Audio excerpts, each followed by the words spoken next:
Pope John the 23rd, before he was the Holy Father, he was the papal nuncio to France.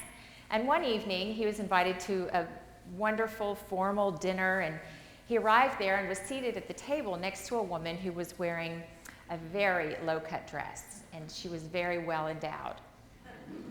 And everybody at the dinner party thought, oh my goodness, how could this have happened? Why is he sitting next to her? But the dinner went on, and he was very polite and didn't say anything to the woman. But as the dinner was finishing and the dessert place was being passed, he asked her if she would like to have an apple.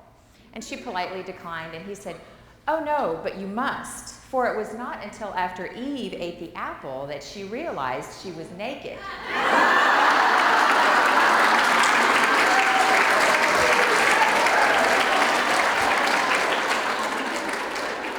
So now I know you're all going to run around Florida and on the beaches handing out apples. We'll understand. But somebody should have handed me an apple when I was younger.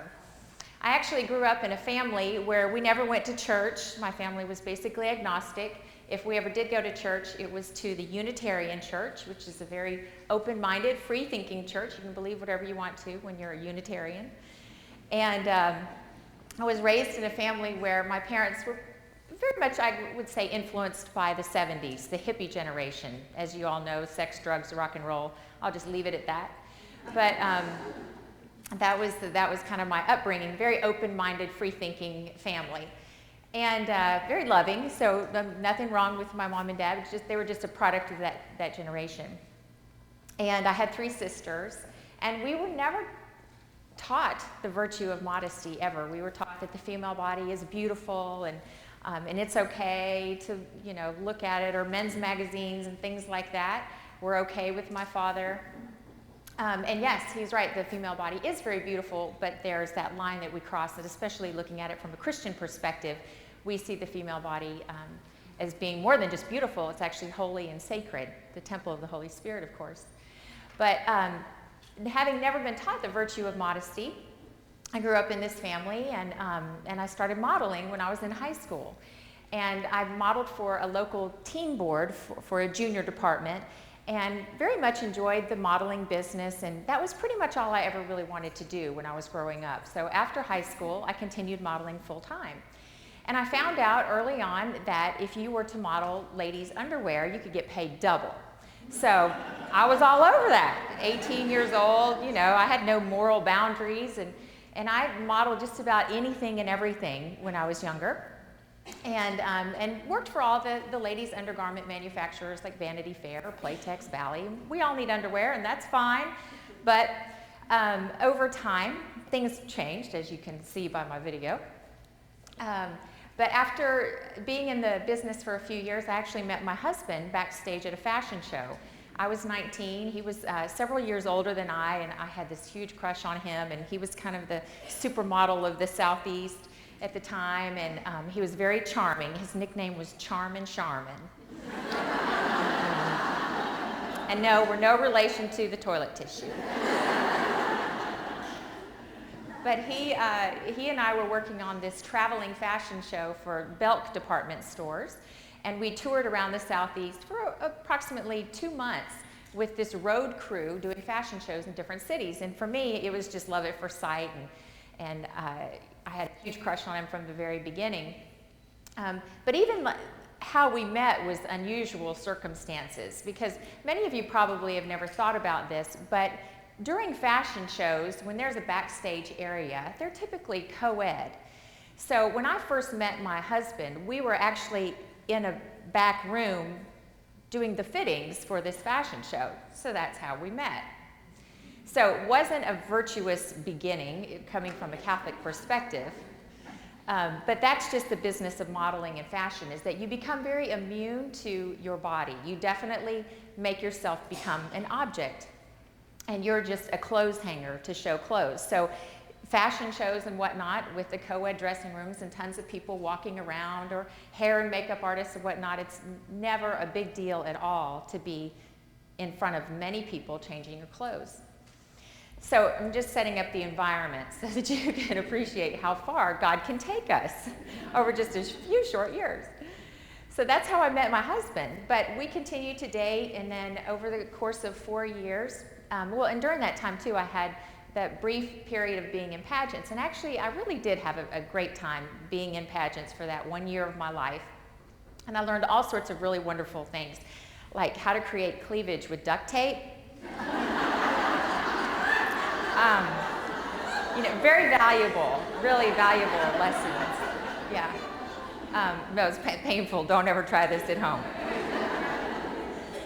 But the pageants actually were fun, and I met some great ladies who are still my friends to this day, and thanks to Facebook, we do keep in touch quite often. But pageants, there again, don't ever encourage the virtue of modesty. On the contrary, everything is, if you got anything, you flaunt it. So I went through that year of being in pageants, and then we became engaged, and it was time to get married. And my husband asked, well, maybe we should just get married in the Catholic Church, because he was raised Catholic but wasn't actively going to church. And I said, well, that would be great, because the Catholics have the prettiest churches, and it'll be great in my wedding album. So that was the depth of my religious preference. But we did have the sense to get married in the church, and my husband, like I said at the time, he wasn't living out his faith. He pretty much drifted away when he was in college. Although he always claimed to be Catholic and always claimed a love for the Catholic faith, he had no problem not going to Mass on Sundays. And he would stand here right now and say, I was praying on Sundays. He would say, I was praying I would make that tee shot, or that 40-foot putt, or hit that lob over the net. So he was praying on Sundays. But we were married in the church, and I think that that's when the graces of God started to enter my heart. And certain things started softening, and I started opening my eyes and looking at the world a little bit differently. And then when I became pregnant with our first son in 1995, that's when my world really began to change. It was that blessing of being given a child and having that child growing inside of my body that made me know that I had to find out who God was, who the Creator is. How can I know Him? How can I find Him? So I began my journey of searching for God, and I began reading about all different world religions, everything from Hinduism to Buddhism to the New Age movement. And of course, in the fashion industry, we work with a lot of very colorful characters. So there was always lively conversation on set about different beliefs and different ideas. But it was a wonderful time for me to just discover who I was and where God is and how I could find Him. So I began reading all these different things, and I was telling my husband, I said, I really just want to go to church. I've got to go to church somewhere. And I told him one day, I said, if you're not going to take me to church, I'm just going to go to that church down the street. Because at that point, I didn't know the differences between denominations or why there were so many different churches. I really hadn't come to that point in my journey yet. So he said, well, okay, well, fine. If we're going to go to church, we might as well go to the Catholic Church. So we opened up the phone book and found one close to our house and started attending Mass. And for me, going to Mass was really unfamiliar, and I had never experienced anything like that. But I'll tell you, one of the things that really jumped out for me in the very beginning was seeing my husband on his knees. It's a beautiful posture that we don't see outside of a Catholic church. And there was such humility in that, and I had never thought about the virtue of humility or never seen my husband in that type of a position. So I was moved by strange things. But over the course of time and during the course of study and over the next few years, I decided that God was definitely calling me to join the Catholic Church. So as you saw in the video, when I gave my life to Christ, I gave Him everything. When I had my first communion, my baptism, my confirmation, all in that one glorious night, I remember walking out of the church and feeling like a different person. I mean, I wish that a video or a photograph could show the interior change that happened that night. But I walked out of there thinking, you know what? I'm no longer the same. I can't be the same. Through the grace of baptism and all the sacramental graces, I knew I wanted to be a woman of God and not a woman of the world. So I went home and I started analyzing pretty much everything in our life. And I called my agencies soon thereafter and let them know that I no longer wanted to model certain things, including underwear. I just decided that, I did not feel comfortable with having my priest wake up on a Sunday morning and seeing me in the Sunday paper in my undies. So, and I also realized that our children would be affected by our choices, and what I did in my professional life could one day have a serious impression on our children. So I made those changes and decided that I wanted to be a different person, and I jumped in with both feet working in the church, and I really loved getting involved with everything from teaching religious education to the St. Vincent de Paul Society and becoming a home visitor. But one day I met a woman at the hockey rink. Her son was playing hockey with my oldest son, and she was involved with a group called Challenge Clubs, and they were having a modesty fashion show at the end of their Challenge Club year just as a fundraiser. And she said, "Would you like to help with this modesty fashion show?" And I said, "Well, yes, that would be great, because how else am I going to use my very strange skill set to serve the church?" Little did I know. So I began helping in 2005 with this end of the year fashion show for Challenge Clubs.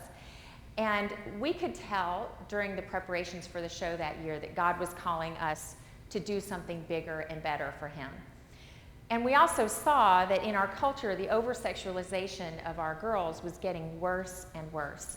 So we decided that if we were going to have this modesty fashion show, why don't we create a whole entire formation program around this message? And we created an 8-month program to precede the fashion show, because we know that modesty is an exterior expression of an interior attitude. So it's not really about the hemline, it's more about the heart. So we have to work with the girls' hearts to get them to appreciate the virtue of modesty. So we began with this training program the following year, and we renamed it Pure Fashion. And we created it to be a program to serve older girls, because especially girls in 8th through 12th grades are really threatened in the area of purity. So we created the training program and have just been off and running ever since. But, and that's what we're going to talk about today, is a lot of what we discuss in Pure Fashion. And I tried to pick out some of the points that I talked to the girls about, but at the same time, things that you would be interested in too, as mothers and grandmothers. But we're going to talk about beauty today and what God says about it, and how the fashion and entertainment industry sometimes promotes vice over virtue. And we'll also talk about modesty, of course, and how it protects our purity. And I really do believe that if women began dressing modestly, we could change our culture one outfit at a time.